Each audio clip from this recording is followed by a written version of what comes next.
declaración de fe. Mucha gente viene y hace profesión de fe, declara, ¿verdad? Yo recibo a Cristo como mi Salvador y vengo. Pues la vida cristiana es mucho más que eso.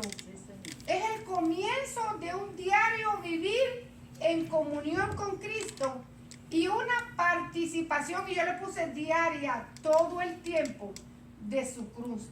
Disfrutamos nuestra vida cristiana. Se supone que el creyente que ha nacido de Cristo disfrute su vida cristiana, hermano. Porque si salimos de un martirio y nos vamos a meter a otro, bendita la misericordia de Dios. Cuando venimos a Cristo somos libres en el Señor. Él nos libertó del pecado, nos libertó de la maldad, nos libertó de la esclavitud, nos dio vida eterna. La empezamos a disfrutar en esta tierra porque la vida eterna la recibimos desde el momento en que venimos a Cristo. Y nos morimos, hermano, y empieza el proceso de vida eterna. Pero la vida eterna la tenemos desde el momento. Yo no me voy a esperar a morir para yo vivir la vida eterna. Desde el momento en que vengo a Cristo, recibo vida eterna. Y la empiezo a disfrutar desde ese día. Pues es que servir a Cristo no es un martirio. Servir a Cristo, hermano, no es un yugo pesado. Al contrario, leímos hace como 2 semanas atrás que Él nos pone, su yugo es fácil y es ligera su carga. Se nos hace difícil cuando nosotros no estamos dispuestos a someternos a lo que dice. Ahí se ve que se nos hace difícil el yugo, se nos hace pesado, ¿verdad? La carga se hace difícil cuando no estamos dispuestos a someternos en obediencia. Pero cuando estamos dispuestos a someternos en obediencia a Él, la vida cristiana es fácil y se disfruta y es un gozo y es una alegría servirle a Cristo Jesús. A pesar de pruebas y dificultades y momentos difíciles, pero es una alegría, ¿verdad? Si hemos nacido de nuevo. Entonces, la vida cristiana es más que decir con nuestra boca una declaración de fe, sino que es un diario vivir de todos los días. El proceso comienza desde el momento que yo vine a Cristo hasta que venga el Señor por mí o hasta que me llame a su presencia. Ese es el proceso continuo de todos los días. En algunos cristianos el proceso va un poquito más acelerado y en otros cristianos va más lento. Todo depende de la disposición que nosotros tengamos para dejar que el Señor nos moldee. Porque si la lección no la aprendo al principio, voy a pasarla y otras veces he dicho, en Cristo no es como en la escuela, que el maestro por no vernos la cara y por no fastidiarse más con nosotros, nos manda al próximo y ya está. Por no verte, dale, para adelante. En Cristo no. Aquí te vas a quedar hasta que aprendas la lección. No hay mordida, no hay empuje, no hay lavado de cerebro, no. Ahí te vas a que. Entonces, ¿qué es lo bueno que debemos hacer? ¿Qué es lo que nos conviene hacer? Obedecer, aprender la lección para subir al próximo nivel. Amén. Y se hace fácil. A nosotros que nos conviene. Nos conviene a nosotros, hermanos, porque las lecciones del Señor son para crecimiento. Ya hemos estado hablando de que el carácter cristiano incluye morir en Cristo. Y esa muerte comenzó ¿cuándo? ¿Cuándo comenzamos nosotros a morir en Cristo? Cuando recibimos a Jesucristo. Cuando recibimos a Cristo, morimos, nuestra vieja criatura murió y resucitó una nueva criatura. Ahora, más adelante vamos a ver qué cosas a esa nueva criatura le corresponde hacer morir. ¿Verdad que sí? ¿Qué lecciones en la enseñanza vamos a aprender hoy? Número 1, por la fe en el sacrificio de Cristo en la cruz, Dios mismo nos justifica y tenemos paz. Yo puse entre paréntesis, tenemos unión, tenemos amistad para con Él. O sea que cuando venimos a Cristo, lo primero que tenemos que entender es que tenemos paz con Dios. Ya no estamos bajo una sentencia de muerte. Ya no estamos bajo una sentencia de muerte. Ya Dios no es nuestro enemigo. Porque por causa del pecado, no sé si el hombre es enemigo de Dios, no. Dios es nuestro enemigo porque el hombre violó el pacto de santidad que Dios había estipulado. Entonces Dios se hizo su enemigo porque estás lejos, pecaste y eres digno de muerte. No es que yo odio a gente que odia a Dios porque piensa, yo tengo el deseo. Estamos equivocados, estamos al revés. Cristo nos reconcilió con Dios. No dice Cristo reconcilió a Dios con el hombre. ¿Qué dice la Escritura? Fuimos reconciliados reconciliados con Él. Nosotros fuimos reconciliados con Él. O sea que Dios nunca ha estado bajo sentencia de muerte. Nosotros sí, por causa de nuestro pecado. Pero cuando venimos a Cristo, Él mismo nos justifica y tenemos paz, tenemos una unidad, tenemos una amistad con Dios. Y si permanecemos unidos a Cristo, disfrutaremos diariamente en el futuro la vida eterna con Él. Esa es la primera lección que vamos a aprender. La segunda, debemos considerarnos muertos al pecado, pero vivos para Dios. Y aquí es donde vamos a leer estos versos. Desde el 6 en adelante. Sabiendo esto, que nuestro viejo hombre fue crucificado juntamente con Él, para que el cuerpo del pecado sea destruido, a fin de que no sirvamos más al pecado. Nuestro viejo hombre, la naturaleza pecaminosa en nosotros, fue crucificada juntamente con Cristo, para que el cuerpo del pecado sea destruido, a fin de que no sirvamos más al pecado. Porque el que ha muerto ha sido justificado del pecado. Y si morimos con Cristo, creemos que también viviremos con Él. Sabiendo que Cristo, habiendo resucitado de los muertos, ya no muere, la muerte no se enseñorea más de Él. Hemos muerto, debemos considerarnos muertos. ¿Qué quiere decir la palabra estar muerto o la frase estar muerto? ¿Ah? Estamos muertos. Una persona que está muerta, ¿cómo está? No se mueve. No se mueve, no tiene vida. ¿Qué más? No respira. No respira. ¿Qué otra cosa? Se fue de este mundo. Se fue de este mundo. Sí, se fue de este mundo. Dejó el carapacho aquí, pero se fue. Ajá. Ya no existe. No existe, no tiene ninguna clase de actividad. No tiene ninguna clase de actividad. ¿Qué es lo que quiere decir la Biblia? Que la Biblia, que cuando nosotros vinimos a Cristo, ya estamos muertos al pecado. Este carapacho no.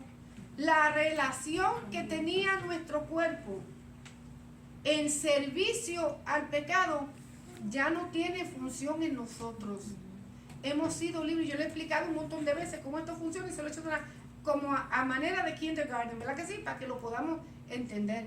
Que es decir, este cuerpo sigue viviendo porque que se convierte en templo del Espíritu Santo. Pero nuestro anhelo, nuestro deseo, la esclavitud que nosotros teníamos, que nos unía a que obedeciéramos al pecado, ya no existe en nosotros. Estamos muertos a eso, no hay actividad. Cuando yo le doy actividad, derecho, autoridad al pecado en mí? ¿Cuándo? Cuando hacemos las cosas. ¿Cuándo? Cuando practicamos el pecado así. Cuando empezamos a practicar, o sea, cuando cedemos la oportunidad de que el pecado tome dominio en nosotros. Pero de que el enemigo va a usar el pecado para arrastrarme a hacerlo, no tiene ya esa autoridad. Nosotros somos libres en Cristo Jesús. Somos libres. Nos va a tentar, nos puede tentar, nos puede buscar, nos puede tornar tropiezo, nos puede hablar. Tentar no es ser tentado no es pecado, hermano. Mientras estemos en esta tierra, vamos a ser tentados por la obra del mal. Y vamos a ser tentados por el enemigo. Y de distintas formas y con mucha fuerza. Lo importante aquí es, ¿qué voy a hacer yo con esa tentación? Fíjense, Cristo murió, la Biblia dice que Cristo murió al pecado una vez por todas. Su carne y su sangre no pueden volver a ser ofrecidas por el pecado. Dice Hebreo que cuando una persona viene a Cristo y se aparta de Él, ya no queda más sacrificio por ese pecado que está haciendo. Porque ya Cristo sacrificó con su vida, con su cuerpo, todo lo que tenía para que fuéramos limpios del pecado y de la maldad. Más allá de ese sacrificio de Cristo, no hay otra cosa que el hombre pueda ofrecer por su pecado. O sea que dice Hebreo que, vamos un momentito ahí, Hebreo, porque sí, a veces yo le veo caritas así como de incrédulo, a ver, sí, como a ver. Como dudosos así, incrédulos, a ver. Vamos por ahí. capítulo 10, Hebreos capítulo 10, 26.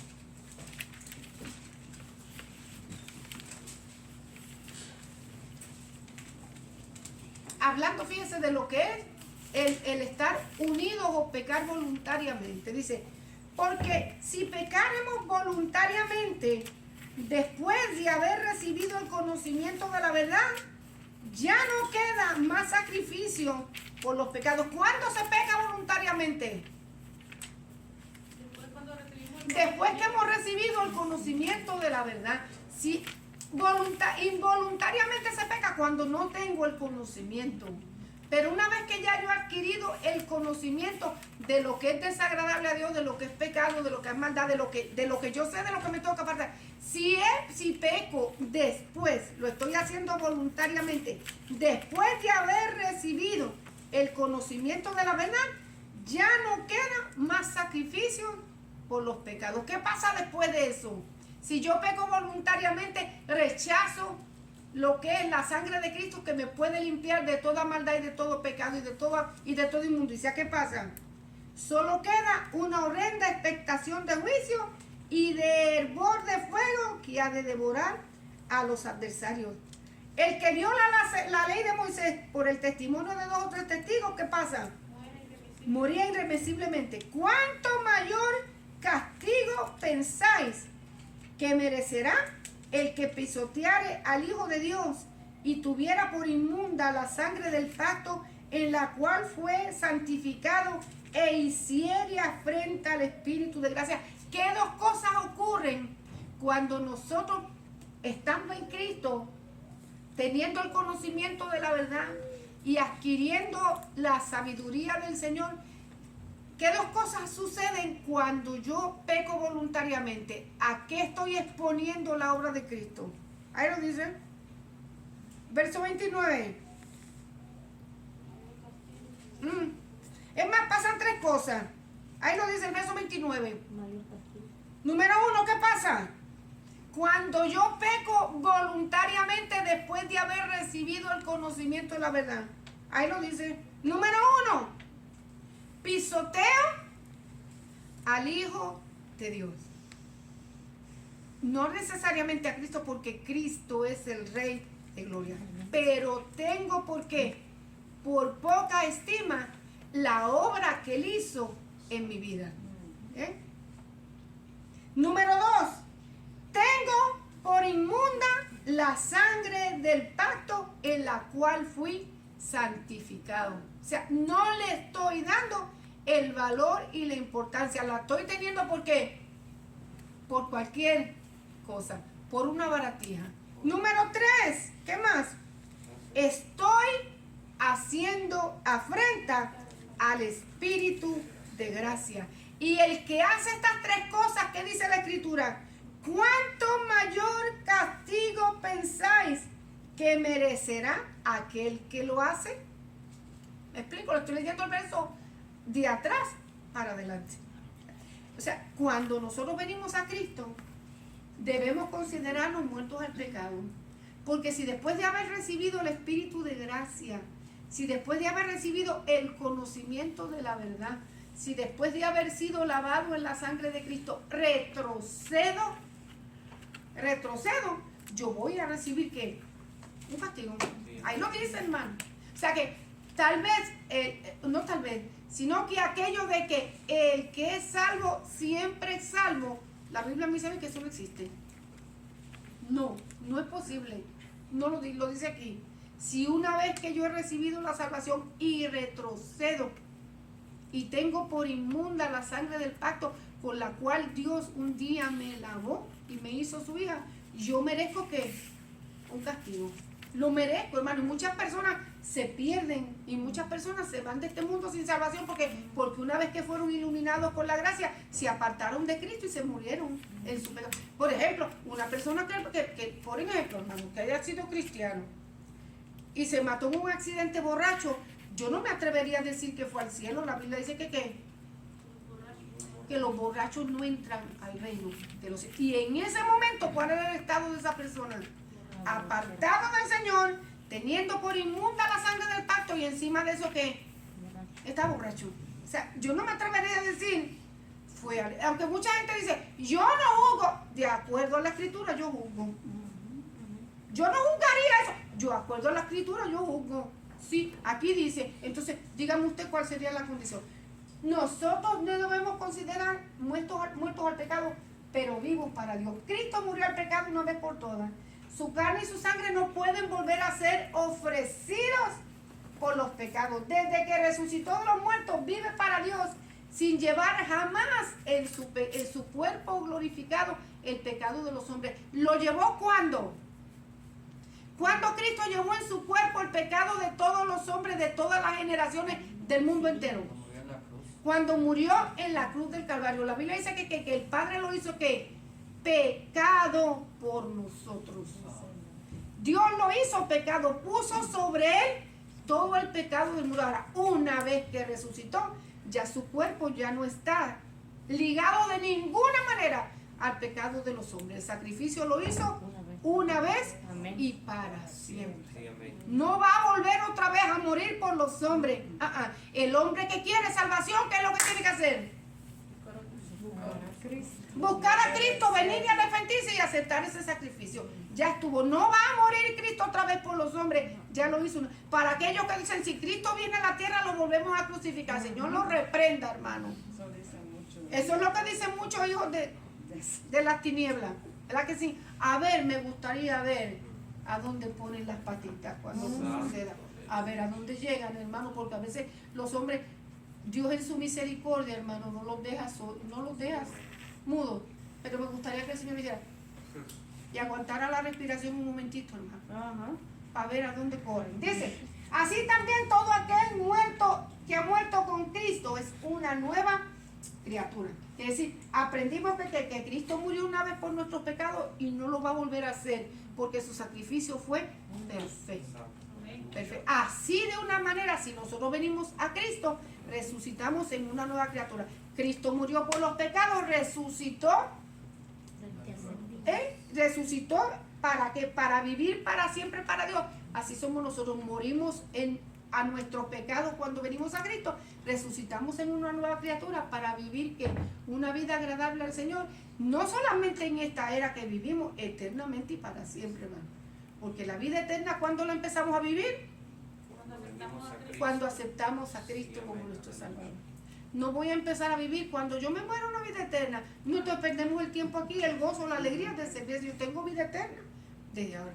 Este carapacho necesita ser redimido, ¿me explico? Este carapacho va al polvo y se va a volver a polvo si es que Cristo no viene. Y si Cristo viene por nosotros, va a ser transformado, va a recibir una forma de muerte, porque en el cielo ni carne ni sangre van a heredar.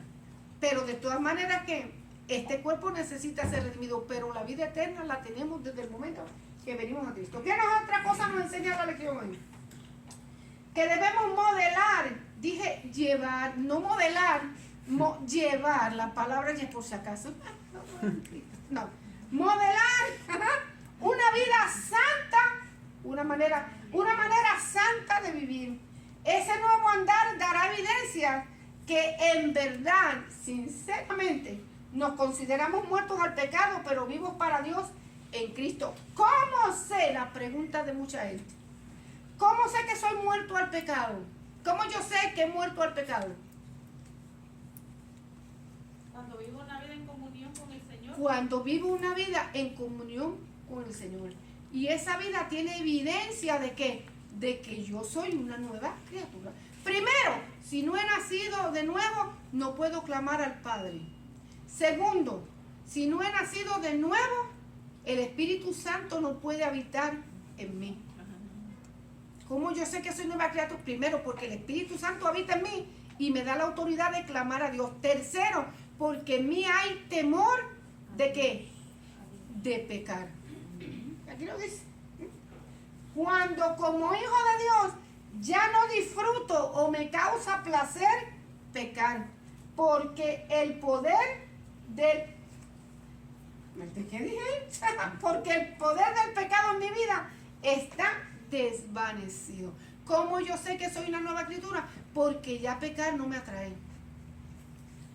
Dice, porque en cuanto al pecado murió una vez por todas, mas cuanto vive, hablando de Cristo, para Dios vive.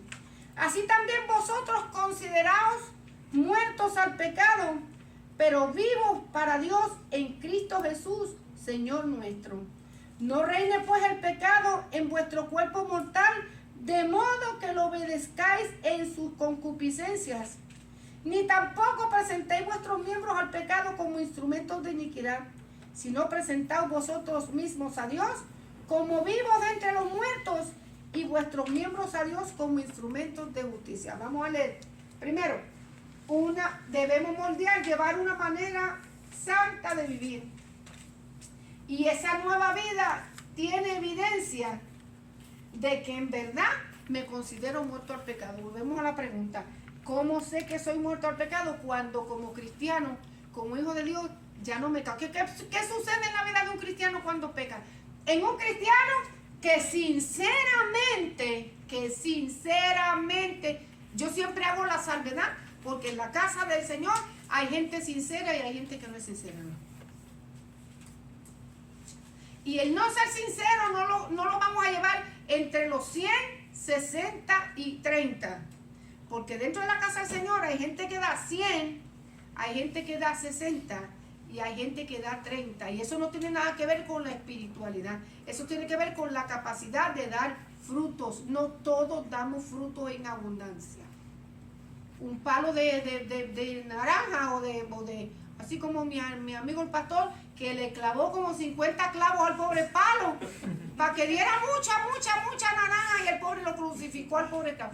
O sea, por más que yo le ponga clavos para que un palo dé, la capacidad de reproducción en él o de producción, muchas veces hay árboles de naranja, hermano, que dan, pero que son una maravilla, 50 canastas, y sin embargo, de la misma semilla, capaz de que dan 5 canastitas, 6 canastas, por más que lo enclave y por más que le ponga y por más que lo fertilice. Esa es su capacidad. Dentro de la casa del Señor hay cristianos sinceros que aman al Señor, que no dan 100% de fruto, pero dan 30, pero dan fruto. Son buenos, su capacidad de habilidades o qué sé yo, hermano, porque son tímidos, tal vez pueden dar más, tal vez, pero están dando. Ahora, ya después de 30 ahí hay problemas.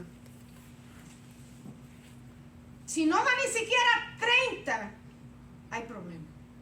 ¿Tiene que ver con qué?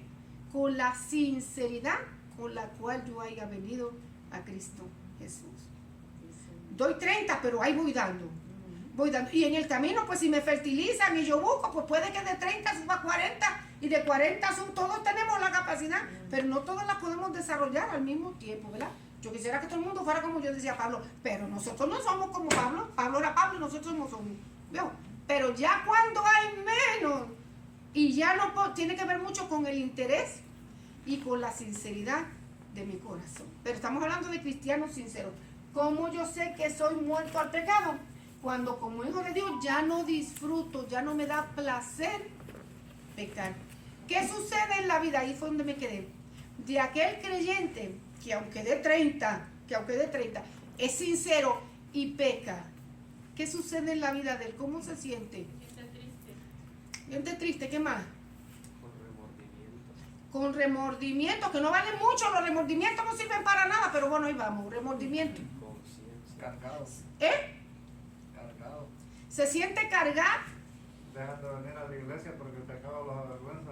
Deja de venir a la iglesia muchas veces porque el pecado los avergüenza. Es una forma que el diablo usa. Es cuando más yo debo venir a la casa del Señor. Es cuando más, porque sentarme aquí, el Espíritu, le estoy dando la oportunidad a Dios, por así decirlo, porque nos llenamos la boca a veces, ¿verdad? Pero le estoy dando la oportunidad a Dios de que Dios trabaje en mi situación, que nos podemos meter debajo de las piedras, y cuando Dios va a tratar con nosotros, trata porque trata y nos saca de allá abajo, hermano. No mandó bajo nada a la boca de un lo metió a la panza de un pez grande, y ahí, miren, Jonás dijo, no, si de aquí me voy a atar sin nadie, pum, para el agua, y ya Dios tenía el pez preparado y se lo tragó. Y allí dijo que, si Dios me da la oportunidad de salir a la orilla, yo voy pero volando a hacer la voluntad de Dios. Dios pues, pero le doy la oportunidad, si eso es lo que quiere el enemigo, que nos vayamos quedando para que para que nuestro pie se siga deslizando. Sí, Señor. Y cuando nos quedamos, entonces empezamos a mirar las faltas, las debilidades. Nadie me busca, nadie me llama, nadie está conmigo. Se cansa uno de buscarlo, de llamarlo, de mandarle, estoy bien, todo bien. Está, pues sigue bien entonces. Está, sigue bien, hasta que allá te pase lo que te pase y va a morir. Pero el cristiano sincero, ya voy, pastor, que sabe que pecó delante del Señor, no disfruta, se siente triste, se siente solitario, se siente que le falló, le duele su corazón, remordimiento. El cristiano verdadero no siente remordimiento. El cristiano verdadero, ¿qué siente? Tristeza y dolor. El remordimiento yo lo apago cuando me bebo una cerveza. Hello. Le fallé al Señor, tengo remordimiento, me tomo una cerveza, me tomo un café, para que no se ofenda, un café, y se me olvida, ya está, pongo música, lo busco y se me quitó. Pero cuando hay tristeza, ¿viste la diferencia entre el remordimiento y lo otro? Cuando el cristiano verdadero siente tristeza, dolor, ¿por qué? Porque el pecado no es parte de su vida. No lo es una nueva criatura. Yo siempre he dicho que el que es oveja, la lana, puede estar escondido entre 1000 lobos, pero la lana lo delata. Allá hay una oveja, míralo allí, está, que él es creyente. En algún momento se le va a salir una aleluya. En algún momento va a decir algo de Dios, aunque esté perdido, pero allí tiene la lana, ¿vio? Entonces de ahí lo va a sacar Dios. El remordimiento, hay que tener cuidado, no confundir el remordimiento con la tristeza. El remordimiento lo apaga el diablo con cualquier otra cosa, pero la tristeza no. El verdadero cristiano se siente compungido, es la palabra, compungido de corazón por haber pecado. El cristiano verdadero que peca viene a la casa del Señor y no se atreve ni levantar la vista al cielo. Aunque haya gracia en la casa, aunque haya misericordia, no se atreve porque sabe que le falló a su papá y que en un momento Dios va a tratar con él. En algún momento tiene que tirar de rodillas porque sabe que el Espíritu Santo no lo va a dejar en paz. No lo va a dejar en paz. Hasta que no busque la unión, la amistad y la paz que un día tuvo con su padre. Diga, pastor, antes que siga. No sé si tienes ahí Juan, Primera de Juan 3. Primera de Juan 3. Primera de Juan 3, capítulo. Adiós, verso. Primera de Juan 3, verso 4.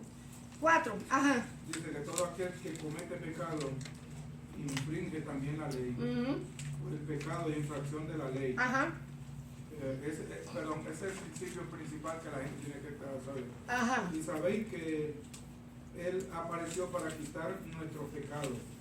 Está hablando de Cristo. Ajá. Y no hay pecado en Él. Ajá. Todo aquel que permanece en Él no peca. Es lo que estaba hablando al principio. Ajá. Todo aquel que peca no le ha visto ni le ha conocido. Ajá. Dice, hijitos míos, Nadie. hijitos, nadie os engañe. El que hace justicia es justo, como Él es justo.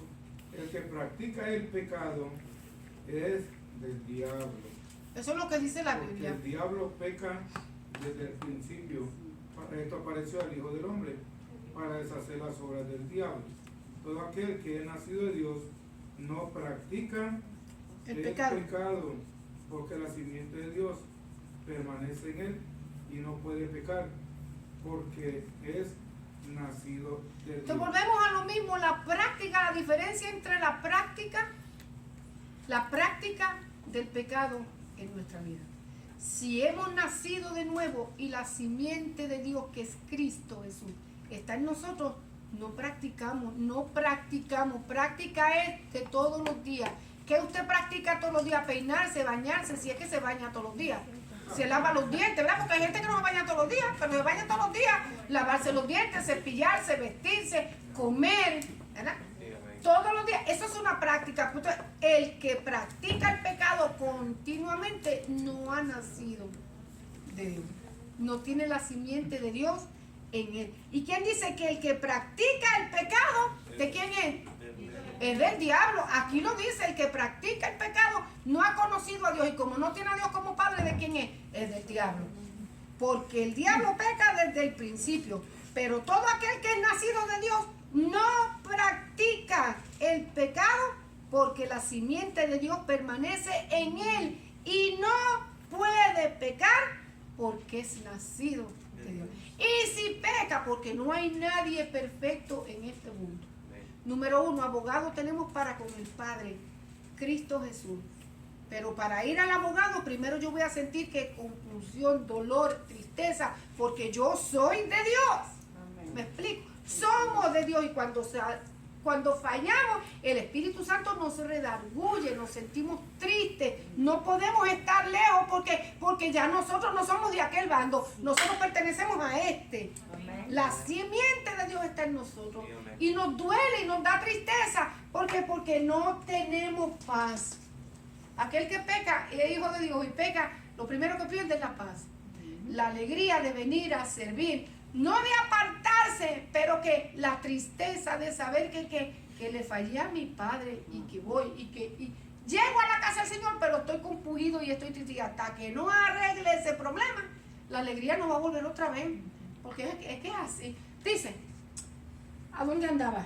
Así también vosotros considerados muertos al pecado, pero vivos para Dios en Cristo Jesús. No reine pues, le aconsejo, no reine, no gobierne, no mande, como usted le quiera decir, el pecado en vuestro cuerpo mortal, de modo que lo obedezcáis en su concupiscencia. Debemos ser selectivos con los pensamientos que provocan en nosotros sentimientos y actitudes, porque los pensamientos provocan en nosotros sentimientos y actitudes. ¿Por qué es que nosotros tenemos que cuidar tanto nuestros pensamientos, lo que pasa por aquí? Porque lo que pasa por aquí, por nuestra mente, se convierte en ¿qué? En un sentimiento que provoca una actitud en nosotros. Si yo empiezo a mirar a este muchachito porque me hizo algo, por más sencillo que sea, pero se me atraviesa aquí, empiezo a mirar mal. Ya no me simpatiza. Y si le doy lugar al enemigo de que empiece que, ¿viste lo que te hizo? ¿Viste qué grosero? ¿Viste qué mal se perdió? ¿Viste? Empieza enseguida a nacer en mí un sentimiento de adversión contra él. Y ese sentimiento de adversión, no sé si me sigue, ese sentimiento de adversión contra él provoca que una actitud hacia él. Y una acción, una actitud que va a terminar en una acción. Porque más adelante vamos a ver, porque este cuerpo, hermano, luchamos nosotros con este cuerpo que solamente sabe comer, dormir, descansar, pero que es un instrumento para que se manifieste la iniquidad en nosotros. Si yo lo dejo. O sea, mi pelea no es con este canto de carne, hermano. Mi guerra no es con este carapacho. Este carapacho, si usted y yo no le damos orden, este carapacho no se mueve. No, la orden viene y este carapacho responde. Esto es un estuche donde la personalidad, la verdadera Blanca, el verdadero Nahum, el verdadero Alan vive. Y este carapacho obedece órdenes que empiezan con los pensamientos que provocan sentimientos y actitudes que dejamos entrar en nuestra mente. Y le debemos permitir al Espíritu Santo que moldee nuestra conducta para que podamos conducirnos y vivir una vida santa, justa y piadosamente. Porque esos sentimientos y esas actitudes, como dijimos, van a provocar una acción en contra de él. Y yo voy a manifestar este cuerpo, lo voy a manifestar, lo voy a usar para manifestar esa acción. Y esa acción puede provocar dos cosas: que se pierda él y me pierda yo también. Porque hay tanta gente que anda en enemistad, porque le dieron lugar a los pensamientos, y no solamente en enemistad. ¿Cuántas cosas el diablo usa para provocar en nosotros sentimientos, actitudes y acciones? Y yo siempre he dicho, mientras viene la tentación, hermano, y quiero que nos entendamos en esto, la tentación puede venir, todos vamos a ser tentados de una manera u otra. Para que usted tenga una idea, la concupiscencia que me gobernaba en mi antigua forma de vida es la que el diablo va a usar ¿para qué?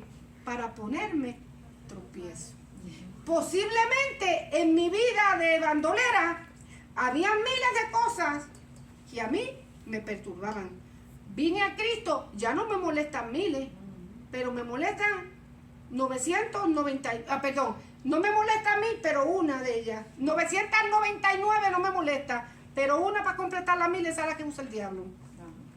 ¿Me explico? Las otras no me importan, pero el diablo que vivía conmigo, comía conmigo, dormía conmigo, se levantaba conmigo, se bañaba conmigo, iba al baño conmigo, salía conmigo. ¿Sabe qué? Que esa es mi talón de Aquiles. Y ese es el que el diablo va a usar, ¿para qué? Para atraerme.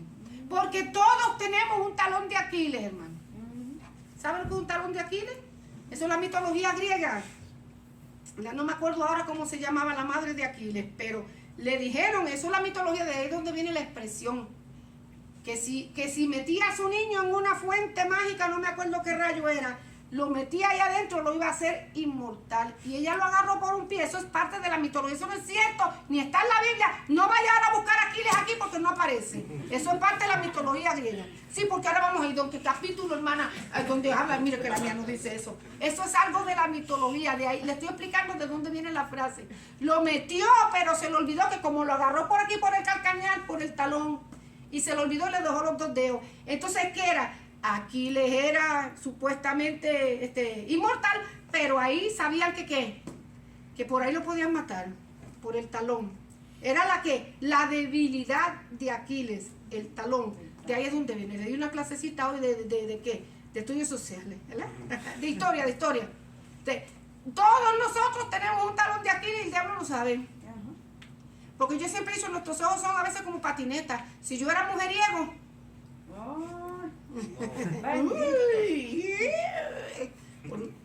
hay que santificar estos ojos, Padre, en el nombre de Jesucristo. Y reprender ese espíritu, porque el diablo sabe que él no sabe, mire hermano, él no sabe lo que nosotros pensamos. La Biblia habla de metodías que manda que le llegó la clase, ¿verdad? ¿Que es así? ¿Es así? Le llegó la clase, ¿ya? Él sabe que, por eso que dice, no presentéis vuestros miembros al pecado como instrumentos de iniquidad. No reine pues el pecado en vuestro cuerpo mortal, de modo que lo obedezcáis en su concupiscencia, ni tampoco presentéis vuestros miembros al pecado como instrumentos de iniquidad, porque el diablo sabe a dónde está nuestra debilidad. Así es, amén. Ay, mi hermanito. ¿Vio, hermano? Acá otra más que le tocó la clase. ¿Vio? Es así, hermano. No, Y un hermano mío que aún siendo cristiano, pero cuando se encuentra con una de aquellas de su pasado, él se le alegra la vida. entonces tiene que luchar con eso. Yo me puedo alegrar con la vida, qué bueno, digo gloria a Dios, que bien y predica, pero cuando me alegra la vida hay otras De esa cosas. manera. Ya hay que ver, Y hasta la lleva a cierto lugar a hacer diligencia. Entonces usted Ahí es cuando él debe de apartar usted esas cosas. cuando él debe apartarse de la iniquidad, porque si yo sé que esto me va a traer problemas, me va a traer dificultades. Mire, hermano, que se convierta en una guerra, y díganmelo a mí con cuántas cosas en mi vida, en estos 40 y pico de años sirviendo al Señor, yo he tenido que guerrear. Yo la droga jamás, y se lo digo delante de la, estoy en la casa del Señor, nunca he tenido problemas con eso. Eso se fue y se fue y se fue. Pero hay otras cosas que sí lucho y batallo con ellas, que son mi talón de Aquiles y que tengo que poner pie para estar listo y patitas en polvorosa. ¿Cómo hago para conducirme en una vida santa, justa y piadosamente? Buscando las cosas de arriba, donde está Cristo sentado. Es como de nosotros tenemos un hermano lindísimo en Cristo. El Señor lo sacó de la droga, pero su peor enemigo era la bebida. ¿Qué usted hacía? ¿Qué usted cree? Se iba al bar a predicarle. Y el pastor le decía, no te metas ahí, hijo. No es que ahí están mis amigos. Y yo que no te metas ahí. Y bueno, porque mire, bueno.